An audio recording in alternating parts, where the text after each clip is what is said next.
Good afternoon. Welcome to the tea table. I am so happy you've joined me.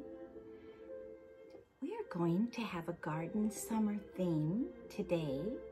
It has been so warm. We've had unprecedented heat wave across all of America, it seems, and so garden tea parties are really the way to go if it's not too hot out there. What I would like to talk about today, but before I begin, do you have your cup of tea? If not, pause, get your tea, and I'll be waiting for you. Okay, you see I have a little fan, and this fan is so old-fashioned and so romantic. I got this fan actually in Vienna, Austria, and you know, it works. It's all people had before air conditioning, and this is why fans were actually very important and ladies carried them. I think this is lovely. I love the flowered print on the black. So we will have this fan nearby in case we get too warm. Okay, well, today I have something new to show you that probably many of you know about, and it's called a tea cozy. Have you seen one? It goes on the pot and keeps it warm for up to an hour. They have them all over England and Scotland because their houses are very, very cold. And also, if you go to an outdoor tea party, the wind might blow, and it's a nice invention. This is a very pretty floral one. They have every color and type. And I will show you the teapot I chose for today, which is, it's called a Gibson & Sons, made in England. It's very different. I am used to some brown teapots from England, and I'm going to show you some of those. But this is unusual. It's trimmed in gold. It's very, very embossed in colors, if you can see the colors in the gold. And it's very well designed. Some teapots just feel so very special. This one does. And I have a cup today from my dear friend who helps me with my roses. She brought it to me. She said, "Susan, this is for your tea talk." And it's a lovely cup. It is a deep kind of a maroon lavender tone and iridescent inside, and iridescent. Now, let's try our tea.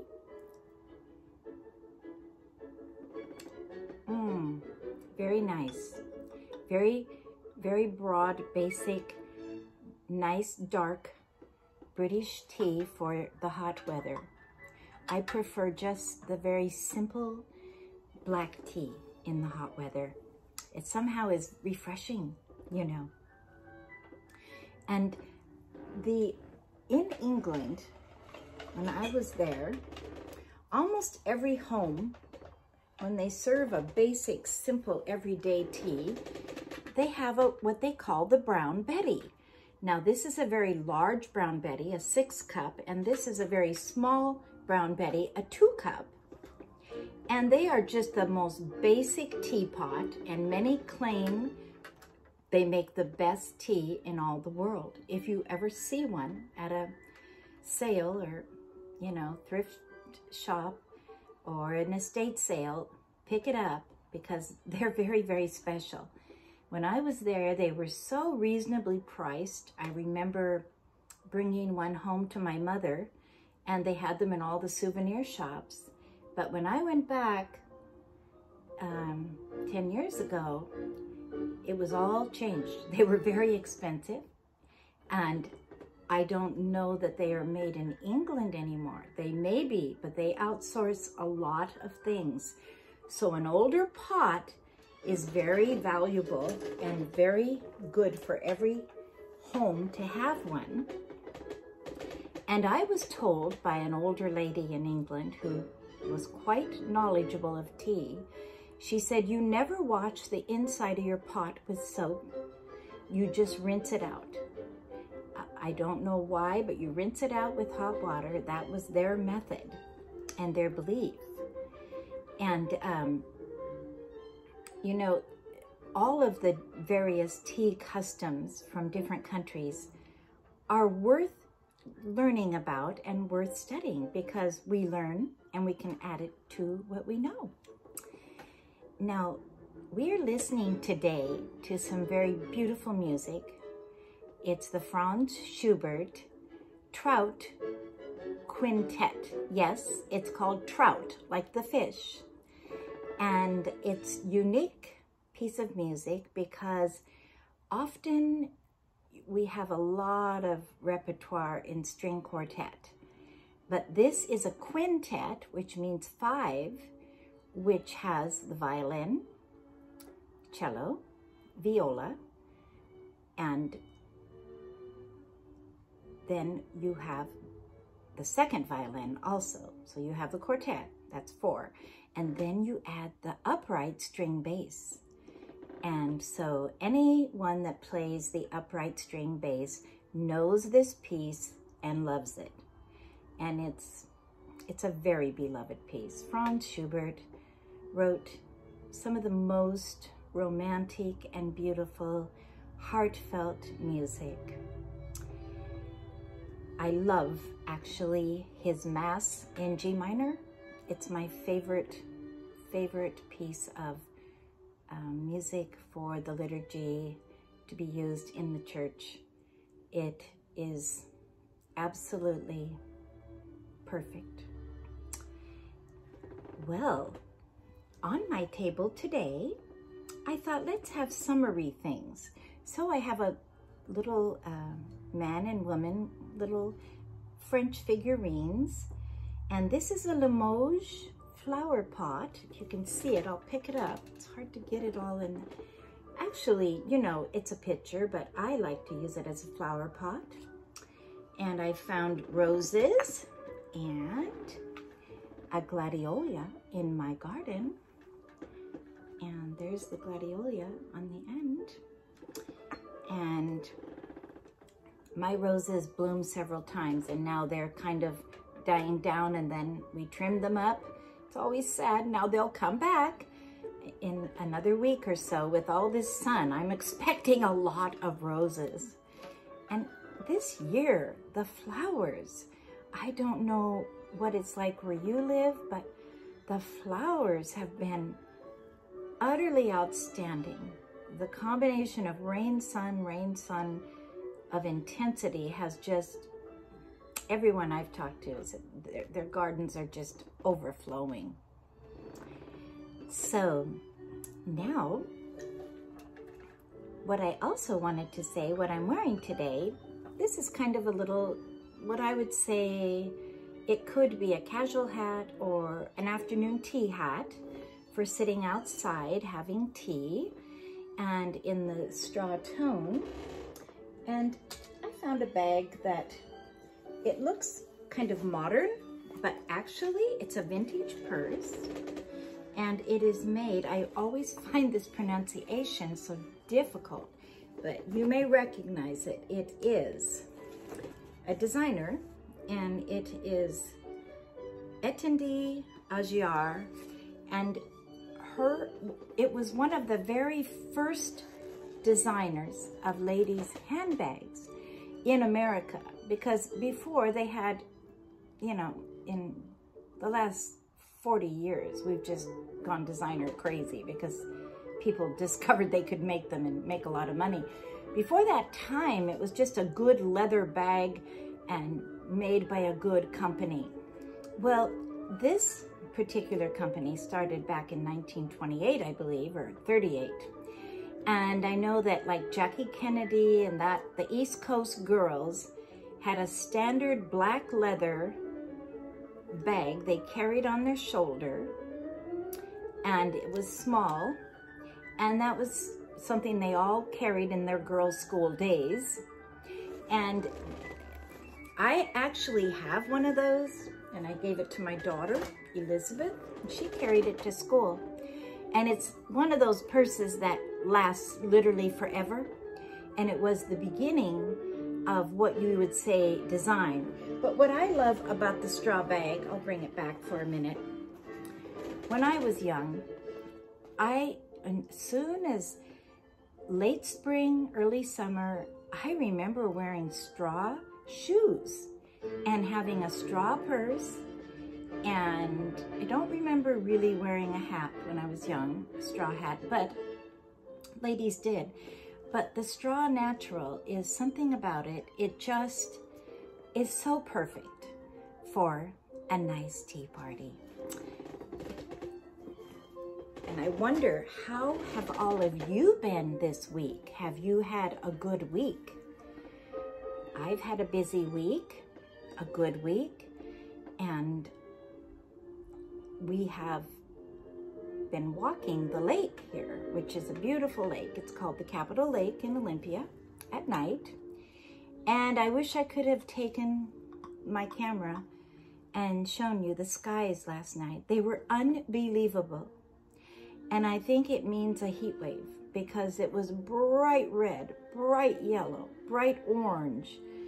And I thought, aha, maybe this is like the Arizona skies where you have this high heat on a regular basis. So tonight, try to see the sunset because that's something I couldn't believe. It was intoxicating, inspiring, and invigorating. And when I think of summer tea parties, I don't have a little cake on here today, but I will tell you, strawberries are always, of course, appropriate on a tea table. But I made something very special. I couldn't keep it because it melted, but I want to tell you about it. I made with 2 ingredients the most delicious sorbet yesterday. You chop up 2 bananas, put them in the freezer, and then combine, and you can put 3 bananas, whatever you like. A cup or so of strawberries, a little splash of, maybe a little bit of milk. My strawberries were partially frozen, and I put it in my NutriBullet, blended it, and it came out as the most wonderful sorbet. Now I put a drop of vanilla in, and if people like sugar, they can use it. Mine did not need sugar. So it's basically one of the healthiest treats for this hot, hot weather. And we ate it directly, which was like a sorbet. But if you freeze it in your freezer, it becomes like an ice cream. And there it is, a healthy, happy summer treat. And we had it on our table with our tea yesterday afternoon. And it was perfect, very refreshing. Well, I wanted to tell you just a few little things that I think would maybe cheer you. And that is that we must always know that we do not have to wait for an event to dress up, to have tea times. It's fun to have a date on the calendar and you look forward to that. That's very fun, a very special tea party. But during the COVID, I have a group of friends that we all love tea parties, and we were going almost monthly to meet at a lovely tea room called The Secret Garden. It's my favorite forever, just in every conceivable way, perfect. Well, of course it closed, and it's still not open. So over the course of the last year, we had to be creative, and we started having our own little tea parties, and it has been an amazing experience.